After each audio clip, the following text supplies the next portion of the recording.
संपन्न हुए अखिल भारतीय प्रतिनिधि सभा से लौटकर राष्ट्रीय स्वयंसेवक संघ मालवा प्रांत के संघ चालक डॉक्टर प्रकाश शास्त्री ने इंदौर प्रेस क्लब के सभागार में मंगलवार दोपहर को एक प्रेस वार्ता ली, जहां उन्होंने राष्ट्रीय स्वयंसेवक संघ की प्रतिनिधि सभा की जानकारी दी। श्री शास्त्री ने बताया कि प्रतिनिधि सभा बेंगलुरु में कोरोना काल को मद्देनजर सावधानियों को ध्यान में रखते हुए कोई जहां आभासी पद्धति यानी कि वर्चुअल तरीके से लोकसभा में जुड़े। उन्होंने कहा कि लॉकडाउन के समय से परिवार शाखाएं चल रही थीं। विजयदशमी के बाद पुनः मैदानी स्तर पर शाखाएं प्रारंभ हो गई हैं। अभी तक देश की 90% जगह मैदानी शाखाएं शुरू हो चुकी हैं। शाखाएं बंद होने के बाद भी संघ की गतिविधियां रुकी नहीं है। वर्चुअल माध्यम से संपर्क प्रशिक्षण प्रतियोगिताएं बौद्धिक प्रबोधन कार्यालय निरंतर जारी है। श्री शास्त्री ने बताया कि प्रतिनिधि सभा में देश के प्रमुख 2 घटनाक्रमों पर प्रस्ताव पारित किए गए हैं, जिसमें श्री राम जन्मभूमि पर मंदिर का निर्माण, भारत की अंतर ही शक्ति का प्रकटीकरण, वहीं कोविड महामारी के खिलाफ एकजुट भारत खड़ा है। उन्होंने कहा कि श्री राम जन्मभूमि पर बनने वाले विशाल मंदिर के लिए धन संग्रह किया गया। मालवा प्रांत में संघ की पहुंच प्रति ग्राम तक है। हर 45 गांव पर एक दैनिक अथवा साप्ताहिक शाखा चल रही है। और भी कई विषय पर शास्त्री व उनके सहयोगी ने पत्रकार वार्ता में मीडिया के सवालों के जवाब गंभीरता से दिए।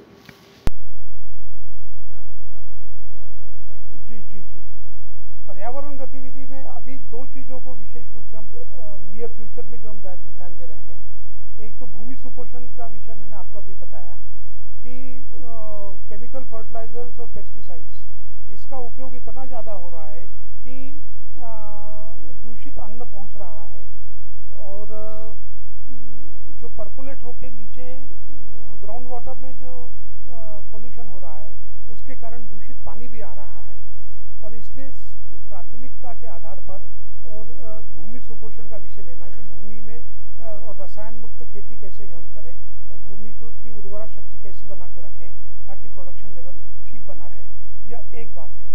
दूसरी बात है कि पर्यावरण के दृष्टि से जो महत्वपूर्ण बिंदु एक परिवार के अंदर हो सकते हैं और इसलिए हरित मकान, हरित घर, ये कंसेप्ट लेके भी आगे हम चल रहे हैं और कई स्थानों पर इस विषय को लेकर हम जा रहे हैं कि पर्यावरण का संरक्षण करते हुए अपने घर की व्यवस्था हम कैसे जमाएं।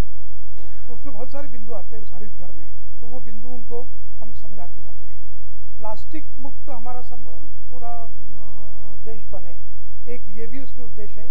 तो उसका एक छोटा सा भाग लेकर कि अभी कुंभ को हम प्लास्टिक मुक्त करने की दृष्टि से देश भर से और लगभग 10 लाख थैलियाँ इकट्ठी करके और कुंभ के वहाँ पर पहुँचाई जा रही है ताकि वहाँ पर वो ये रहे। संघ केवल विषय लेकर चलेगा और समाज को खड़ा होना पड़ेगा और संघ कोई आइसोलेटेड काम नहीं करने वाला है। इसमें संघ संपूर्ण समाज को और साथ में लेकर और इस प्रकार के फिर पर्यावरण संरक्षण के अंतर्गत ही आपका जल संरक्षण भी आता है और जल संरक्षण के भी ऐसे बहुत सारे अनुभव अपने संदर्भ में सजग करना। अभी एक अभियान चला था जिसमें कि और जो कुंभ चल रहा है वह कुंभ प्लास्टिक मुक्त हो इस दृष्टि से और जूट की या कपास या कॉटन की बनी हुई थैलियाँ ये समाज से इकट्ठी करके और वहाँ पर भिजवाई है ताकि वहाँ पर और एक प्लास्टिक मुक्त वातावरण पूरे और कुंभ में बने। पर्यावरण के प्रति सजग करने के लिए भी और पर्यावरण और ग्राम विकास दोनों का सम्मिलित विषय एक जो आ रहा है जिसको आगामी माह में विशेष रूप से पूरे प्रांत भर में यह कार्यक्रम होने वाला है, वह है भूमि सुपोषण का। भूमि हमारी प्रदूषित हो रही है।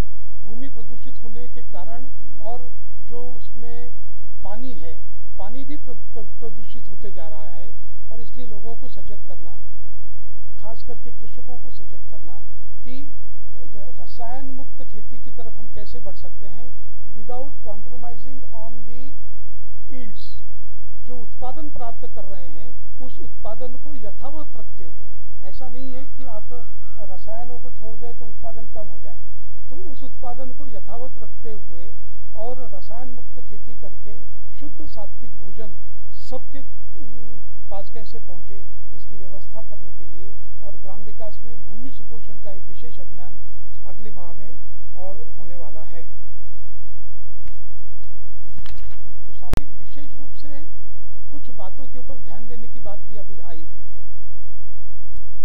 करके सामाजिक समरसता की दृष्टि से किसी भी प्रकार का भेदभाव समाज के बीच में न रहे, समरस समाज बनकर खड़ा हो।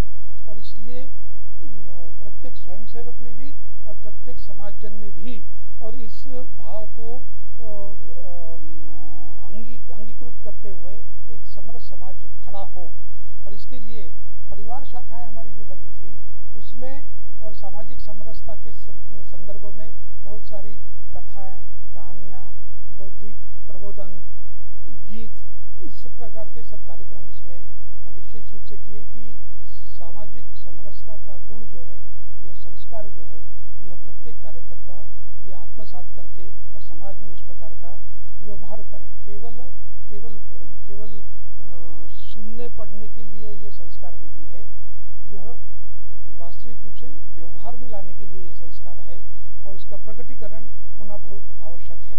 इनके पास कुछ भी नहीं है, 2 समय स्वयं भोजन नहीं कर सकते, उसकी व्यवस्था नहीं जमा सकते, ऐसे लोगों ने भी आकर का आज दिन भर की मेरी मजदूरी जितनी भी मिलेगी उतने मैं राम मंदिर के लिए और समर्पण करता हूँ।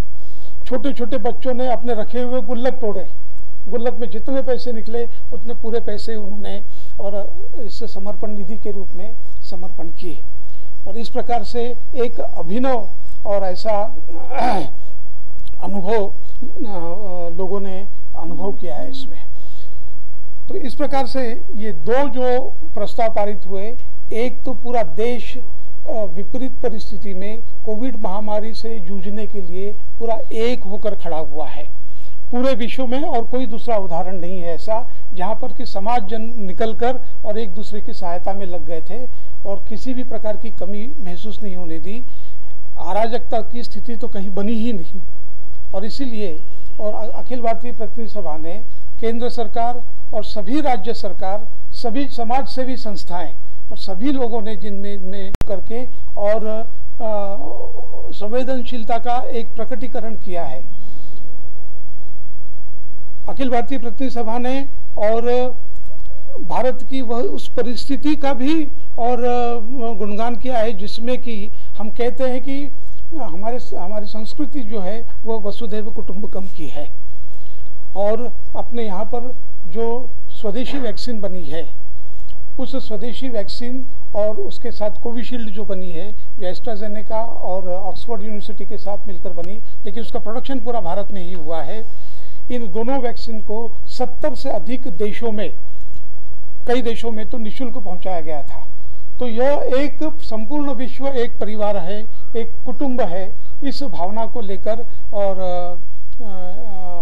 एक प्रकटीकरण हुआ है वसुधैव कुटुंबकम का, ऐसा अखिल भारतीय प्रतिनिधि सभा का भी मानना था। उन्होंने ऐसे सभी लोगों जिन्होंने सहयोग किया उसके प्रति आभार भी व्यक्त किया और समाज को इस प्रकार के गुणों से युक्त हिंदू समाज खड़ा हो रहा है, यह निरंतर खड़ा रहे, ऐसा आग्रह भी और इसमें किया गया था। प्रांतीय अधिकारी, कोई विभाग का अधिकारी और वर्चुअल माध्यम से और बौद्धिक प्रबोधन स्वयंसेवकों का करता रहा है। एक विशेष बात ये रही है कि सामान्यतः जो फिगर हमारा शाखा का अपने प्रांत का फिगर जो है वो सामान्यतः 2500 से 3000 के बीच में फ्लक्चुएट होता है अपने यहाँ पर। लेकिन आश्चर्य की बात यह है कि हमने परिवार शाखाएं प्रारंभ की, मैदान में शाखाएं बंद हो गई थी, तो इसलिए परिवारों में शाखा लगाने का आग्रह हमने किया था और परिवार शाखाएं प्रारंभ हुई तो 1 लाख से ऊपर स्वयंसेवकों के घर में और ऐसी परिवार शाखाएं चली। तो एक बात हमको ऐसी ध्यान में आती है कि कोविड के विपरीत परिस्थितियों का भी उपयोग करते हुए और सभी स्वयंसेवकों ने इसमें वो सहभागी हुए। इसके साथ ही हम सब जानते हैं कि और कोविड महामारी में समाज की जो आवश्यकता थी उसके अनुरूप संघ के स्वयंसेवक पूरे देश भर में खड़े हुए हैं। मैं देश भर का आंकड़ा दूँ कि जो कोविड में सेवा का काम हुआ है विशेष रूप से और पीड़ितों की सहायता करना, इस दृष्टि से अगर विचार हम करते हैं तो देश भर का जो आंकड़ा आता है तो इसमें लगभग 92,000 स्थानों पर और 5 लाख से अधिक कार्यकर्ता और इसमें लग गए थे। रक्तदान के विशेष शिविर लगाए गए थे और लगभग 60,000 यूनिट रक्तदान किया हुआ।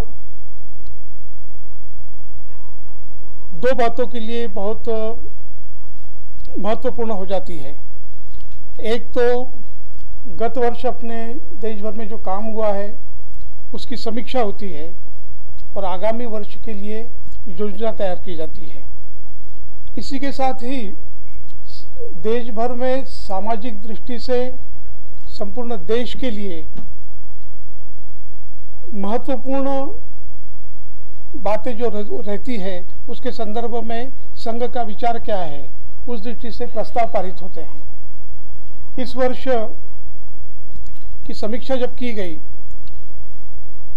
तो ध्यान में आया कि गत मार्च में कोविड की महामारी जैसी धीरे धीरे बढ़ने लग गई थी, तो स्वाभाविक रूप से प्रत्यक्ष शाखाएं जो लग रही थी संघ की वो बंद करना पड़ी थी और आग्रह करना पड़ा था कि प्रत्यक्ष रूप से वहाँ पर मैदान में जाकर शाखा न लगाएं। और विजयदशमी के बाद अक्टूबर नवंबर में विजयदशमी का उत्सव अपना जो आता है उसके बाद फिर अनुमति उनको दी गई थी कि थोड़ी संख्या में। और तो एक बात ध्यान में आई कि केवल स्वयंसेवक ही नहीं, संपूर्ण समाज की संवेदनशीलता जो है वो प्रकट हो गई और पूरा समाज खड़ा हो गया, पूरा देश खड़ा एकजुट होकर और इस महामारी के प्रभाव को कितना कम किया जा सकता है उतना वो प्रयास करता रहा। और इस संदर्भ में जो दो प्रस्ताव पारित किए गए थे, एक था एक बहुत बड़ा अभियान विश्व हिंदू परिषद की नेतृत्व में और संघ के सभी स्वयंसेवक, परिवार संगठन और समाज के भी बहुत सारे राम भक्त जो हैं वो इसमें लग गए थे और इस अभियान में सहभागी हुए थे। राम जन्मभूमि मंदिर के निर्माण के लिए और समर्पण निधि का संग्रह का अभियान पूरे देश भर में चला था। आपको आश्चर्य होगा कि लगभग 5.25 लाख गांव में और अपने कार्यकर्ता और समाज के बंधु वहां पर पहुंचे निधि संग्रह करने के लिए। इन 5.5 लाख गांव में पहुंचने के लिए लगभग 20 लाख कार्यकर्ताओं ने और समय दिया। इसमें कुछ ने 3 दिन का समय दिया, कुछ लोगों ने 15 दिन का समय दिया, कुछ लोगों ने 1 ही दिन का समय लिया, लेकिन परिवारों में संपर्क किया और 12.5 करोड़ परिवारों में पूरे देश भर में संपर्क हुआ है। मैं 12.5 करोड़ लोग नहीं कह रहा हूँ, 12.5 करोड़ परिवारों में संपर्क किया गया है। इसी प्रकार से आज की यह प्रेस वार्ता विशेष रूप से राष्ट्रीय स्वयंसेवक संघ की जो अखिल भारतीय प्रतिनिधि सभा जो एक वार्षिक इवेंट है, अभी हाल ही में 19-20 मार्च को बंगलोर में संपन्न हुआ और अखिल भारतीय प्रतिनिधि सभा में सामान्य उस संदर्भ में जानकारी देने के लिए विशेष रूप से आज की यह प्रेस वार्ता बुलाई गई है। हम सब जानते हैं कि पिछला वर्ष अत्यंत विपरीत परिस्थितियों में गुजरा है। सभी दृष्टि से परेशानियां थी और कोविड की महामारी के कारण बहुत सारे काम जो चल रहे थे वो एकदम से थम से गए थे। इसी संदर्भ में कोविड महामारी के कारण पिछले वर्ष प्रतिनिधि सभा स्थगित कर दी गई थी और इसलिए इस वर्ष की प्रतिनिधि सभा प्रत्यक्ष रूप से बहुत सीमित कार्यकर्ताओं को लेकर बुलाई गई थी। लगभग 350 कार्यकर्ता देश भर से वहां पर प्रत्यक्ष रूप से पहुंचे थे और बाकी सब कार्यकर्ता जो अपेक्षित रहते हैं प्रतिनिधि सभा में वो आभासी और दृष्टि से जुड़े हुए थे, वर्चुअल मीटिंग से जुड़े हुए थे। अपने प्रांत से अन्य कार्यकर्ता जो वहाँ पर अपेक्षित नहीं थे फिजिकली प्रेजेंट रहने के लिए, वे सब उज्जैन में और एकत्रित हुए थे और उज्जैन से ही वर्चुअली वो जुड़े हुए थे। सामान्य परिवारों में, केवल स्वयंसेवक परिवार के बाकी सब जगह भी स्थिति है। इसलिए कोरोना ने जो सिखाया है तो इसको कंटिन्यू रखना अपने अपने घर में। मेरा तो प्रत्येक से आग्रह है, आपके सबके परिवार में, आपके घर में भी सब लोग साथ में बैठकर भोजन करें और किसी न किसी विषय पर चर्चा करें, खुलकर बात करें। क्योंकि जिस तरह की चुनौती अभी इंदौर में अपन देख रहे हैं, नशा है, व्यसन है और फिर तनाव है, युवा वर्ग में जो आत्महत्या वाली जो प्रवृत्ति है, ये रुकेगी तभी जब परिवार में एक दूसरे के साथ खुलकर संवाद शुरू होंगे। और ये कुटुंब प्रबोधन गतिविधि का फोकस यही है। और परिवार इस भारत की आत्मा है, इसमें से सारा जो हमारा जो कोरोना से अपन बाहर आए हैं, ये हमारी परिवार व्यवस्था के कारण ही बाहर आ पाए। परिवार व्यवस्था सुदृढ़ थी, मजबूत थी, इस कारण हम बच पाए। अमेरिका में बहुत बड़ी संख्या मरने वालों की ऐसी है जो 65 वर्ष से अधिक आयु वृद्धाश्रमों में रह रहे, ऐसे लोग ज्यादा मरे क्योंकि उनको देखरेख करने वाला, उनकी चिंता करने वाला, उनकी सुनने वाला कोई नहीं था। यहाँ ये व्यवस्था हमारी खुद की बनी बनाई है, इसको हम अगर ठीक करेंगे तो बाकी सारी समस्याओं का समाधान भी निकलेगा। इसलिए कुटुंब प्रबोधन एक गतिविधि और जो समरसता, और भाई साहब ने जो कहा ना, पर्यावरण और कुटुंब प्रबोधन और समरसता का भी जो बात है, ये परिवार से ही होगा। कार्यक्रमों से तो जो वातावरण बनना, माहौल बनना बना सकते हैं, पर घर से मैं किसी के साथ ऊंच नीच का व्यवहार नहीं करूंगा, ये संस्कार जब मिलेगा, घर से मैं स्त्री के साथ कैसा व्यवहार करूंगा जब वो सीखेगा, तब वो बाकी सारी चीजें ठीक होगी। शुरुआत घर से ही करना पड़ेगी। इसलिए कुटुंब प्रबोधन गतिविधि, पर्यावरण गतिविधि और समरसता, इन तीनों पर पूरा फोकस आगामी दिनों का है।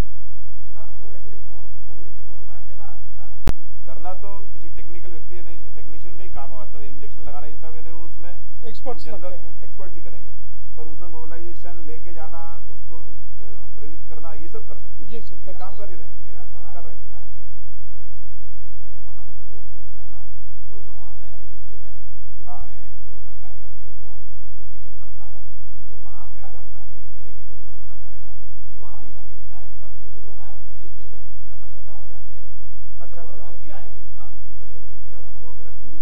नहीं, बहुत सही कहा। अपन ने यहाँ चालू कर लोगों को, लेकिन अपने को अच्छा लगे चाहे नहीं लगे, जो आवश्यक है वो बात तो करना ही पड़ेगी। और वो करने के बाद जो स्थिति समाज की बनती है, उसमें से समाज को बाहर किस प्रकार से निकाला जाए, और इसके बारे में संघ विचार करता है। सहयोग किया है इसमें। मैं तो एक छोटा सा उदाहरण आपको दे दूं कि खंडवा में और चर्च में गए तो वहाँ के बिशप ने आके और चर्च की तरफ से भी सहयोग किया है इसमें। ऐसे ही कई मुसलमान परिवारों ने भी किया है। इन्हें जिसको हम पूजा पद्धति कहते हैं, उससे ऊपर उठकर, और ये राम मंदिर केवल राम मंदिर नहीं है, यह एक राष्ट्र मंदिर है, यह एक राष्ट्र का प्रतीक है, और इसलिए उसमें मुझे सहयोग करना चाहिए। कुछ जगह देश भर में ऐसे उदाहरण आए कि उन्होंने कहा कि हमारे पूर्वज भी तो हिंदू थे, हम भी तो उसके वंशज हैं। ऐसे उदाहरण भी हमको देखने को मिले हैं, और इसलिए इसमें कोई ऐसा प्रतिबंध नहीं था कि इनके पास जाना नहीं है, उनके पास जाना नहीं है। सबके पास जो सहयोग करना चाहता था, सबसे सहयोग लिया है इसमें। और bureau report, voice of right.